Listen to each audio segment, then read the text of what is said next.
نبی کریم صلی اللہ علیہ وسلم نے ایک حدیث میں جو صحیح مسلم حدیث نمبر 849 سے بیان فرمایا کہ مؤذن کی آواز جیسے تم سن رہے ہو تم اسی طریقے سے کہو، پھر جب مؤذن کی اذان ختم ہو جائے تو صلو علیہ، میرے اوپر درود بھیجو، یعنی اللہم صلی علی محمد اور اللہم بارک علی محمد، یہ جو درود شریف ہے یہ درود شریف پڑھو۔ کیوں؟ کہا کہ فَإِنَّهُ مَنْ صَلَّى عَلَيَّ صَلَاةً، اس لیے کہ جو بھی آدمی میرے اوپر ایک بار درود بھیجتا ہے اللہ تعالیٰ ایسے آدمی کے اوپر 10 مرتبہ درود بھیجتا ہے۔ اور اللہ کے درود بھیجنے کا مطلب ہے کہ اللہ تعالیٰ رحمتوں کا نزول کرتا ہے اور برکتوں کا نزول کرتا ہے۔ تو کیا آپ نہیں چاہتے ہیں کہ اللہ کی رحمتیں اور برکتیں ہمارے اوپر نازل ہو؟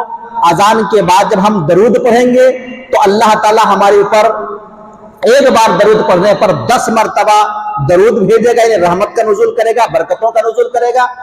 اور نبی کریم صلی اللہ علیہ وسلم نے اس کے بعد بیان فرمایا صلی اللہ للوسیلۃ، اور میرے لیے وسیلہ مانگا کرو، فإنها منزلۃ فی الجنہ، وسیلہ جنت میں ایک مقام کا نام ہے۔ اللہ تعالیٰ اپنے بندوں میں سے کسی ایک بندے کو وہ دینے والا ہے، اور میں یہ بھی گمان کرتا ہوں کہ وہ بندہ میں ہی ہوں۔ جو بھی آدمی میرے لیے وسیلہ مانگے گا تو میں اس کے لیے قیامت کے دن سفارش کروں گا۔ تو اذان کے بعد ہم لوگ کو جواب کیسے دینے کا ہے؟ مؤذن جیسے جیسے کہہ رہا ہے ہم کو ویسے ہی جواب دینے کا ہے۔ جب وہ حی علی الصلاۃ اور حی علی الفلاح کہے تو اس وقت ہم کو لا حول ولا قوت الا باللہ پڑھنے کا ہے، اور جب اذان ختم ہو جائے اس وقت سب سے پہلے درود شریف پڑھنے کا ہے، اللہم صلی علی محمد وعلی آل محمد کما صلیت علی ابراہیم وعلی آل ابراہیم انک حمید مجید، اللہم بارک علی محمد وعلی آل محمد کما بارکت علی ابراہیم وعلی آل ابراہیم انک حمید مجید۔ اور اس کے بعد نبی کریم صلی اللہ علیہ وسلم کے لیے وسیلہ مانگنے کا، یعنی یہ دعا پڑھنے کا ہے اللہم رب ہذہ الدعوۃ التامہ والصلاۃ القائمہ آتی محمدا الوسیلۃ والفضیلہ وابعثہ مقاما محمودا الذی وعدتہ۔ تو یہ دعا پڑھیں گے تو ہمارے واسطے اللہ رب العالمین کی طرف سے رحمتیں بھی نازل ہوگی، اور قیامت کے دن نبی کریم صلی اللہ علیہ وسلم ہمارے واسطے سفارش بھی کریں گے۔ اور اسی طریقے سے ایک اور حدیث ہے جس میں نبی کریم صلی اللہ علیہ وسلم نے بیان فرمایا کہ اذان کے بعد جو آدمی یہ کہے گا وَأَنَا أَشْهَدُ أَن لَا إِلَهَ إِلَّا اللَّهُ وَحْدَهُ لَا شَرِيكَ لَهُ وَأَنَّ مُحَمَّدًا عَبْدُهُ وَرَسُولُهُ رَضِيتُ بِاللَّهِ رَبَّهُ وَبِالْإِسْلَامِ دِينًا وَبِمُحَمَّدٍ نَبِيًّا، جو اس دعا کو پڑھے گا تو اس کے تمام گناہ معاف کر دیے جائیں گے۔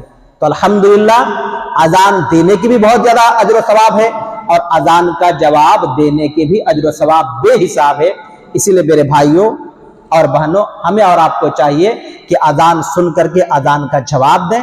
انشاءاللہ العزیز اللہ رب العالمین ہمارے گناہوں کو بخش دے گا، اجر و ثواب عنایت فرمائے گا، اور یہ ہمارے جنت میں جانے کا سبب بنے گا۔ یہاں پہ اور ایک وضاحت کر دوں، اکثر جو دعا پڑھتے میں نے سنا ہے، کہتے ہیں وبعثہ، آگے وہ کہتے ہیں آتے محمد الوسیلۃ الفضیلۃ وبعثہ مقاما محمودا، وبعثہ نہیں ہے وبعثہ، وبعثہ ایسے پڑھنے کا ہے، وبعثہ نہیں، وبعثہ۔